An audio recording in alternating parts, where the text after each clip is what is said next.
એની કૃપા આપણા પર જે વરસાવશે ને એ વરસાવવા માટે આ સંતો અને આપણા ગુરુઓ અહીંયા છે કે જેનાથી આપણું જીવન વધારે સુખી સમૃદ્ધિ થાય, આપણે સારા વ્યક્તિ બનીએ, સારા સત્સંગી બનીએ.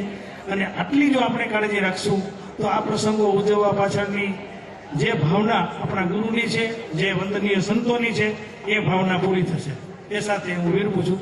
સહજાન સ્વામી મહારાજની જય.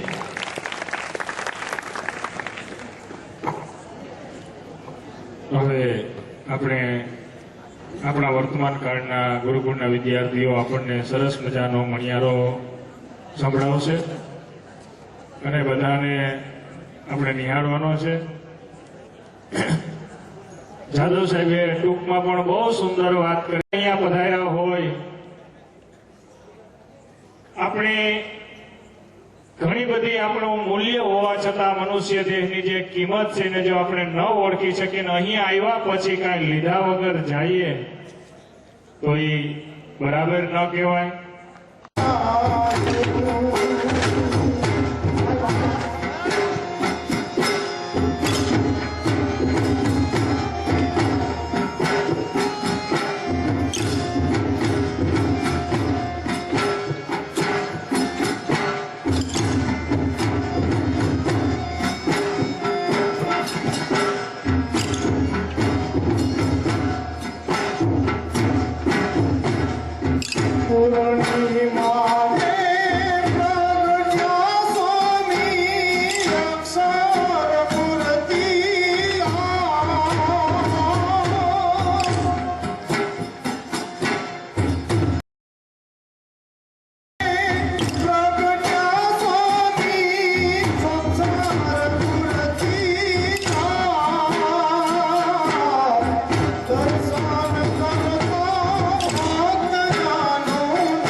જેમ બગીચાની અંદર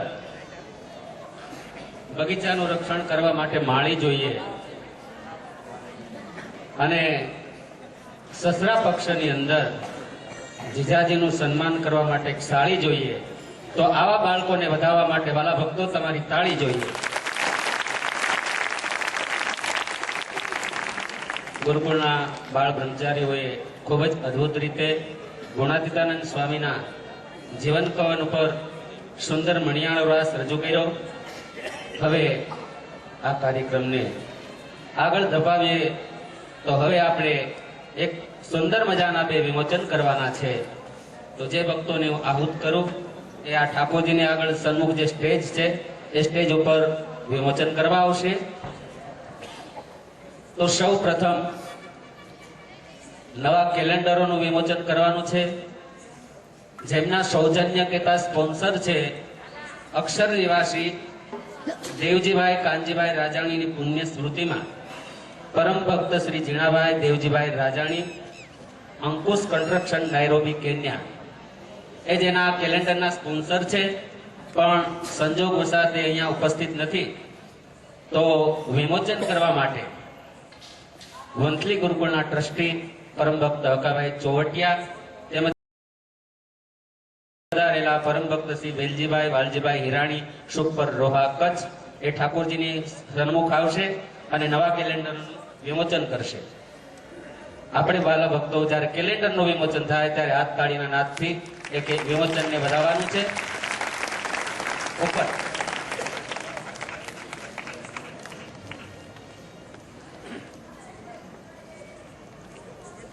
આ કેલેન્ડરની અંદર વાલા ભક્તો પીપળાણાની અંદર બિરાજતા બાલસોટ ઘનશ્યામ મહારાજનું અતિ રમણીય સ્વરૂપ, એમનો ફોટો આમની અંદર મૂકવામાં આવ્યો છે.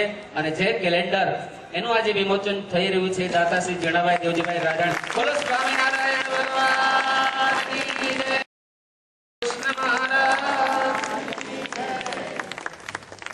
સભાને બતાવજો બધાને કેલેન્ડર, વિમોચન થયેલા કેલેન્ડરો. આ કેલેન્ડરો વાળા ભક્તો સ્ટોલ પરથી ઉપલબ્ધ છે.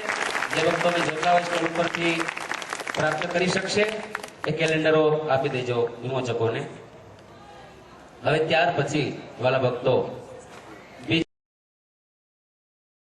મંત્ર પોથીનું આજે લગભગ સ્વામીની પ્રેરણાથી જ્યારથી આપણા ગુરુકુળનો 30 વર્ષનો ઉત્સવ ઉજવાણો ત્યારથી માંડીને અદ્યાપી પર્યંત બહુ જોરદાર પાયે મંત્ર લેખન ખૂબ જ પ્રમાણમાં હરિભક્તો, સ્ત્રી ભક્તો અને વિદ્યાર્થી મિત્રો કરે છે. અને અમારા સંતોની અંદર વધારેમાં વધારે મંત્ર લેખન પૂજ્ય નિર્લેપ સ્વરૂપ સ્વામી પોતે કરે છે અને કરાવે છે. તો એ મંત્ર પોથી એમના સૌજન્ય છે. એક હૈદરાબાદના મારવાડી સત્સંગી છે, પણ જ્યારે જ્યારે સ્વામી અને સંતો હૈદરાબાદ પધારે ત્યારે એને ઠાકોરજીનો થાળ કરે અને મહાપૂજા કરે. અને વાલા ભક્તો નવા હરિભક્ત છે પણ એટલા બધા ભાવિક છે કે હૈદરાબાદની અંદર મોંઘામાં મોંઘા ફૂલ હોય એ ફૂલનો હાર કરી ઠાકોરજીને સંતોને પહેરાવે, આવી એની ભાવના. તો પોતાની ઈચ્છા છે કે સ્વામી મંત્ર પોથી જેટલી તમારે છાપવી હોય એટલી છાપો, પણ આની અંદર હું આર્થિક સહયોગ આપીશ અને મારું નામ ક્યાંય રાખતા નહીં. તો એમની ઈચ્છા પ્રમાણે મંત્ર પોથીની અંદર એમનું ક્યાંય નામ દાખલ કરવામાં આવ્યું નથી. તો જે સ્વામિનારાયણ નામ લેશે તેના બધા જ પાતક બાળી દેશે, એવું સ્વામિનારાયણ મંત્રનું સર્વોપરી નામ એ મંત્ર પોથીનું વિમોચન જ્યારે આપણે કરવા જઈ રહ્યા છીએ ત્યારે હું આહુત કરી ગાંધીનગર નિવાસી પીપળાણા મંદિરના ટ્રસ્ટી શ્રી વિનાથપરા સાહેબ અને સાથે સાથે પરમ ભક્ત ચીમનભાઈ આનંદભાઈ ડોબરિયા, કોઓપરેટિવ બેંકના ચેરમેન શ્રી જુનાગઢ વાળા, એ બંને ઠાકોરજીની સન્મુખ આવશે અને નૂતન મંત્ર પોથીનું વિમોચન કરશે. અને એની સાથે આપણે હાથ તાલીના નાદથી જોડાશું.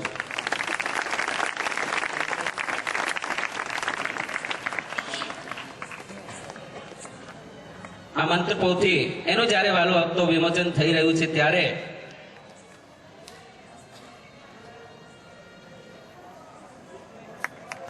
બોલો સ્વામિનારાયણ ભગવાનની જય. હરે કૃષ્ણ મહારાજની જય. અને વાલા ભક્તો આ મંત્ર પોથી એનું જયારે વિમોચન થઈ રહ્યું છે ત્યારે દરેક ભક્તોને આ મંત્ર પોથી લખવા માટે ફ્રી ઓફ આપવામાં આવે છે. એટલે જે ભક્તોને ખૂટી ગઈ હોય, રાહ જોતા હોય, એ મંત્ર પોથી એ ઓફિસમાંથી અને પૂજ્ય નિર્લેપ સ્વામી પાસે બોલો સ્વામિનારાયણ ભગવાન એ મંત્ર પોથી બંને સાહેબશ્રીને આપજો. એટલે જયારે ઓફિસમાં ફ્રી ટાઈમ હોય ત્યારે પણ લખવા થાય. અડધી આપી દેજો ભાઈ, બેસે. વિચાર કરો, આજે પીપળાણા મંદિરના લગભગ ટ્રસ્ટીઓ અને વંથલી ગુરુકુળના ટ્રસ્ટીઓ, એમાં શ્રીજી સ્વામી કીધું એમ જાદવ સાહેબ અને મનસુખ સાહેબ બે ભેગા તો ક્યારેક જ હોય, પણ આજે શરદ પૂર્ણિમાનો ઉત્સવ છે અને ચાલુ દિવસ છે, છતાં પણ બંને સાહેબો ઉપસ્થિત છે. તો આપણે અત્રે એની નોંધ લઈએ છીએ.